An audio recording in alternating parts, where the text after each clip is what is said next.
Ya, Assalamualaikum warahmatullahi wabarakatuh.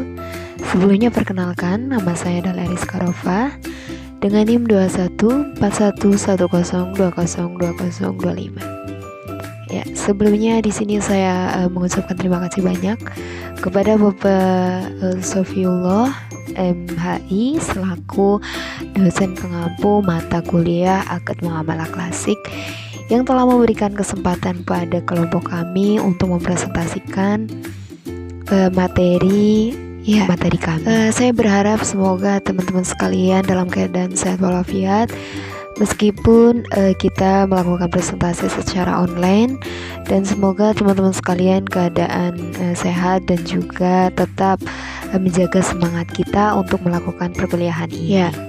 Sebelum kami melakukan presentasi, di sini izinkan saya sebagai moderator untuk memperkenalkan anggota dari kelompok saya. Yang pertama ada Stefani Aprilia Pratama dengan NIM 214110202029. Lalu ada Novia Dwi Fitrianti dengan NIM 214110202254. Kemudian ada saya sendiri, Ariska Arofah, dengan NIM 214110202025. Dan yang terakhir ada Daufa Muhammad Adlen dengan NIM 214110202111.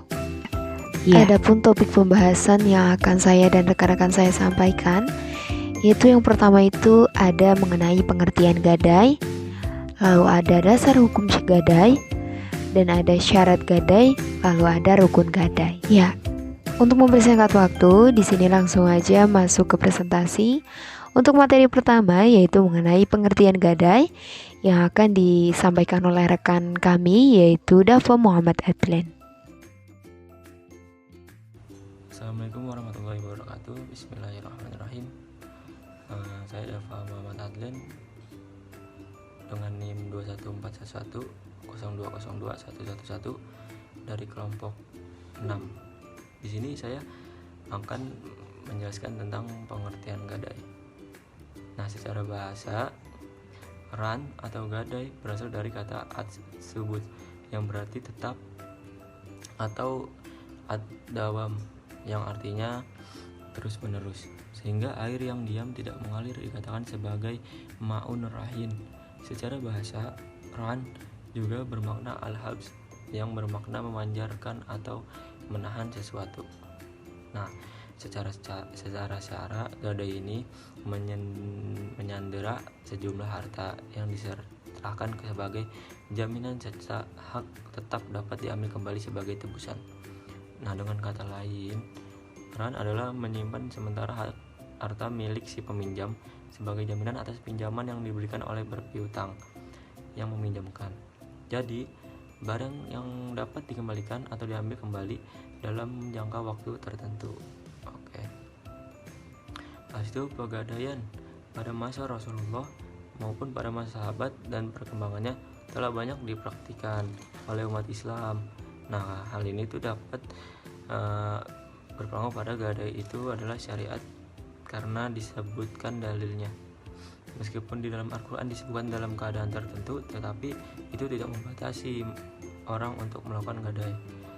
Seperti yang dicontohkan oleh Rasulullah SAW bahwa beliau melakukan gadai tidak dalam keadaan safar seperti yang disebutkan dalam Al-Quran. Nah, hal ini dikarenakan pada esensinya gadai itu dilakukan pada saat orang ingin bermuamalah tapi tidak secara tunai.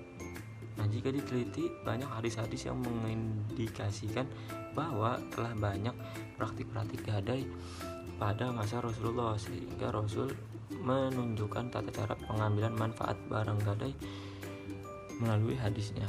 Bahkan ada salah satu sumber menyebutkan bahwa pada zaman jahiliyah, jika gadai tidak bisa membayar utang pada waktu yang telah ditetapkan, nah maka barang agunan langsung menjadi milik murtahin si pegadaian tersebut. Lalu praktek ini dibatalkan oleh Islam.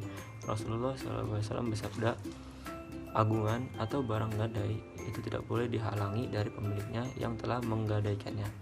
Ia berhak atas kelebihan manfaat dan wajib menanggung kerugian. tersebut. Nah, mungkin itu penjelasan dari saya tentang gadai. Terima kasih. Assalamualaikum warahmatullahi wabarakatuh. Ya, saya di sini akan memaparkan materi tentang dasar hukum gadai. Gadai hukumnya itu boleh, dasarnya berasal dari Al-Quran, Sunnah, dan Ijma ulama. Para fuqaha sepakat bahwa pada dasarnya gadai merupakan bentuk muamalah yang diperbolehkan. Sedangkan perintah dalam Al-Quran mengenai gadai tidak bermaksud mewajibkan. Dalam artian lain, gadai boleh ada, boleh tidak dalam satu transaksi utang piutang, bukan menjadi rukun dan bukan pula menjadi syarat sahnya utang piutang. Ketika sang pemberi utang sudah merasa percaya kepada peminjam uang tanpa adanya jaminan, maka barang gadai sudah tidak diharuskan ada. Baik, di sini saya Stefania Prilia Pratama akan memberikan penjelasan mengenai rukun gadai. Rukun gadai sendiri itu terdiri dari ijab qabul, ar-rahim, al-murtahim, al-marhun, dan al-marhun bih atau adanya hutang. Di sini saya akan menjelaskan satu persatu mengenai yang pertama, ijab qabul. Ijab qabul sendiri itu bisa dilaksanakan secara tertulis maupun secara lisan sesuai kesepakatan antara kedua belah pihak. Lalu ada ar-rahim. Ar-rahim ini sendiri adalah orang yang menggadaikan. Lalu ada al-murtahim. Al-murtahim adalah orang yang menerima gadai. Antara ar-rahim dan al-murtahim ini harus berakal dan balik. Jadi untuk anak-anak maupun ODGJ itu tidak diperkenankan untuk bergadai. Seperti itu. Lalu ada al-marhun. Al-marhun ini adalah adanya barang yang digadaikan. Al-marhun ini memiliki kriteria-kriteria atau ketentuan-ketentuan. Yang pertama, harus barang berharga. Yang kedua, barang ini bisa diperjualbelikan. Lalu yang ketiga, harus diserahkan. Maksudnya harus diserahkan ini, barang ini akan menjadi jaminan, lalu jaminan ini bisa diserah terimakan seperti itu. Lalu tidak pindah kepemilikan. Lalu yang selanjutnya, adanya biaya perawatan. Biaya perawatan ini dilakukan atau dibayarkan oleh pemilik barang. Yang terakhir untuk kriterianya yaitu barang ini boleh barang pinjaman. Jadi kita menggadai tidak harus milik kita pribadi. Kita bisa pinjam barang berharga untuk punya orang lain, lalu kita menggadaikan, itu bisa seperti itu. Lalu yang terakhir itu ada almarhum bih atau adanya hutang terima, seperti itu. Mungkin itu saja yang bisa saya sampaikan. Mohon maaf bila ada kesalahan. Terima kasih. Ya, Assalamualaikum warahmatullahi wabarakatuh. Sebelumnya perkenalkan, nama saya adalah Rizka Rofa dengan NIM 214110202025. Ya, di sini saya akan melanjutkan materi selanjutnya yaitu mengenai syarat gadai. Ya, mengenai syarat gadai yaitu ada 3 poin. Yang pertama itu pihak yang melakukan perjanjian atau bisa disebut dengan rahin dan murtahin. Lalu adanya sigot, adanya marhumpi, dan juga ada rukun dan syarat dalam gadai. Ini tuh hampir memiliki kesamaan, yang mana istilah gadai dalam Islam itu dikenal dengan istilah rahan. Nah, sedangkan pengertian rahan itu secara bahasa adalah menangguhkan atau menahan. Nah, itu kan secara bahasa. Lalu kalau sedangkan secara pengertiannya secara syara, ialah barang yang memiliki nilai harta sebagai jaminan hutang yang dapat menggunakan manfaat dari hutang tersebut maupun manfaat dari barang tersebut. Ya, kemudian di sini juga ada penjelasan lain mengenai syarat sah gadai, yaitu seperti gadai orang-orang yang menggadaikan atau rahim itu barang yang digadaikan, atau marhum orang yang menerima gadai, murtahim seperti harga, sifat akad gadai, syarat berakal, bali, wujud marhum yang dipegang oleh murtahim. Kemudian selanjutnya yang ketiga itu ada kedudukan barang gadai. Nah, kedudukan barang gadai ini selama ada di tangan pemegang gadai, kedudukan barang gadai itu hanya merupakan amanat yang dipercayakan kepada oleh pihak pegadai. Nah, Sebagai pemegang amanat, murtahin berkewajiban memelihara keselamatan barang gadai yang diterimanya sesuai dengan barang yang diterima. Jadi semisal barangnya itu harus aman seperti itu. Lalu yang terakhir itu ada ketentuan Islam dalam gadai.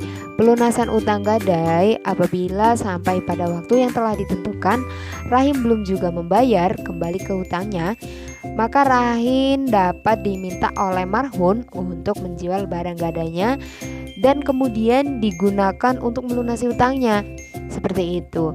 Kemudian prosedur pelelangan barang gadai murtahin itu harus lebih dahulu mencari tahu keadaan rahin, dapat memperpanjang tenggang waktu pembayaran. Kalau murtahin benar-benar butuh uang dan rahin belum bisa melunasi hutangnya, maka murtahin itu boleh saja memindahkan barang gadai kepada murtahin lainnya dengan seizin rahin. Nah, apabila ketentuan di atas tidak terpenuhi, maka murtahin boleh menjualnya. Seperti itu. Terima kasih.